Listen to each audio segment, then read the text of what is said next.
नमस्कार. राजकारण सुपरफास्ट मध्ये आपल्या सगळ्यांचं स्वागत. घेऊया देशभरातील महत्त्वाच्या राजकीय बातम्यांचा वेगवान आढावा.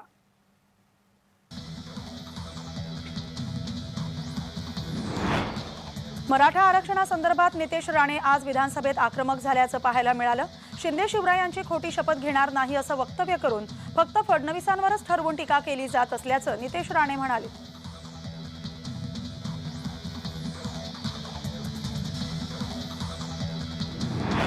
मराठा आरक्षणावर श्वेतपत्रिका सादर करावी अशी मागणी आबासाहेब पाटील यांनी केली.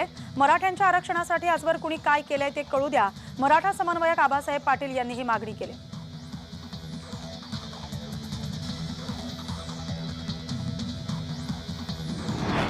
निरगुडेंचा राजीनामा का लपवण्यात आला असा सवाल उद्धव यांनी उपस्थित केलाय. मराठा समाजाच्या भावनांशी खेळू नका, उद्धव यांनी निरगुडेंच्या राजीनाम्यावरून सरकारवर हल्लाबोल केलाय.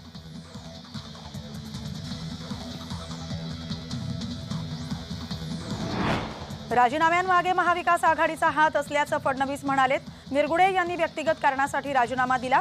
मागासवर्ग आयोगात महाविकास आघाडीचे कार्यकर्ते होते असा पलटवार देवेंद्र फडणवीस यांनी महाविकास आघाडीवर केला.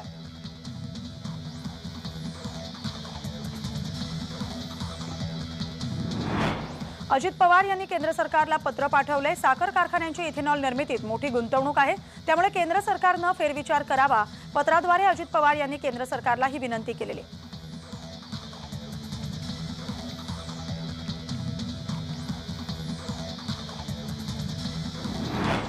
ज्यांनी पावसाळ्यात अख्खं नागपूर बुडवलंय त्यांची पहिल्यांदा चौकशी करा. नागपूरचे तारणहार त्यावेळी बॉलिवूडच्या लोकांसोबत फोटो काढत होते, त्यांची चौकशी करा, मग मुंबई महानगरपालिकेची करा असा टोला उद्धव यांनी लगावलाय.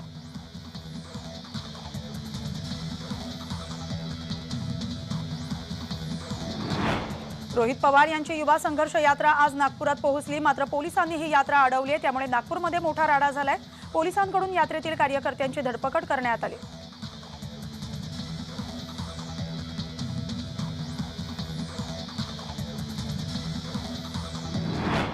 पंतप्रधान नरेंद्र मोदी यांना गुजरातच्या मुख्यमंत्री पदावरून अटल वाजपेयी काढणार होते, मात्र बाळासाहेब ठाकरेंनी त्याचं पद वाचवलं होतं.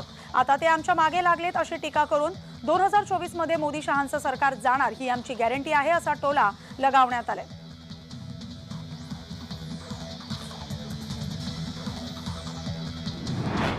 आनंद निरगुडेंचा राजीनामा देणं चुकीचं आहे. विरोधकांनी निरगुडेंना राजीनामा देण्यास भाग पाडलंय. संजय शिरसाट यांनी विरोधकांवर हल्लाबोल केलाय.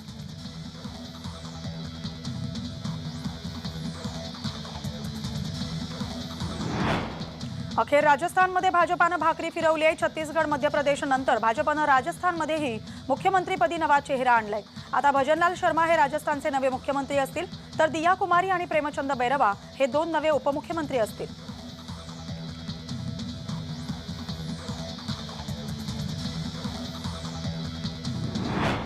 ललित पाटील प्रकरणात कोणालाही माफी मिळणार नाही. ललित पाटीलला रुग्णालयातून पळवण्यात काही पोलिसांचा हात होता, त्या पोलिसांवर कठोर कारवाई करण्यात येईल अशी माहिती उपमुख्यमंत्री देवेंद्र फडणवीस यांनी विधानसभेत दिली.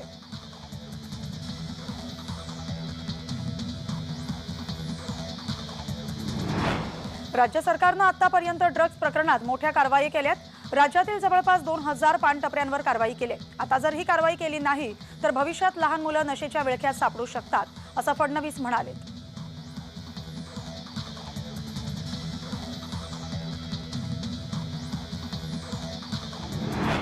नाशिक येथील ड्रग्ज प्रकरणात पोलीस अधिकाऱ्यांचा हात असू शकतो अशी शंका काँग्रेसचे भाई जगताप यांनी उपस्थित केली.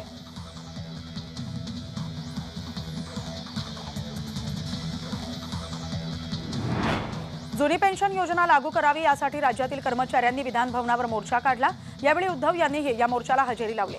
तुम्ही तुमच्या हक्कासाठी लढत आहात, मी मुख्यमंत्री असतो तर मोर्चा काढण्याची गरज भासली नसती असं उद्धव यावेळी म्हणाले.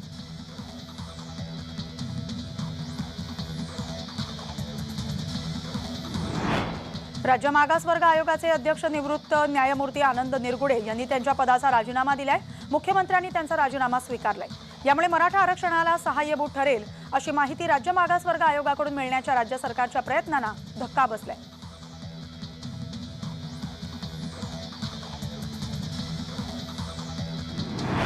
राज्य सरकारमध्ये सध्या कुरबुरीचं राजकारण सुरू आहे. राज्य मागासवर्ग आयोगावर राजकीय दबाव आणला जातोय असा आरोप करून हिम्मत असेल तर सगळ्या महापालिकांची चौकशी करा असं आव्हान अनिल परब यांनी सरकारला दिले.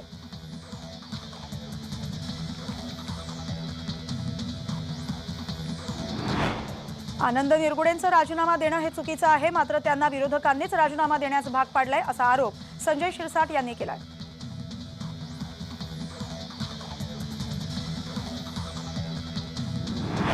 राज्य मागासवर्ग आयोगावर सरकारचा दबाव असल्यानंच आयोगातील अनेक सदस्य आणि अध्यक्ष राजीनामा देत आहेत। आयोगात सरकारमधील काही व्यक्ती हस्तक्षेप करत आहेत, हे चुकीचं आहे असा आरोप अंबादास दानवे यांनी केलाय।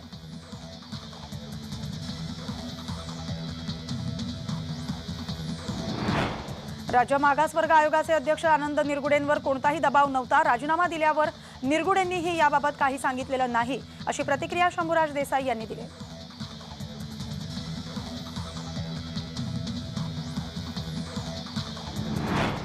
आनंद निरगुडे यांनी आपल्या पदाचा राजीनामा दिलेला आहे। या प्रकरणी मागासवर्ग आयोगावर सरकारचा दबाव असून सरकारमधील काही जणांची आयोगात मध्यस्थी होत असल्याचा आरोप अंबादास दानवे यांनी केलाय।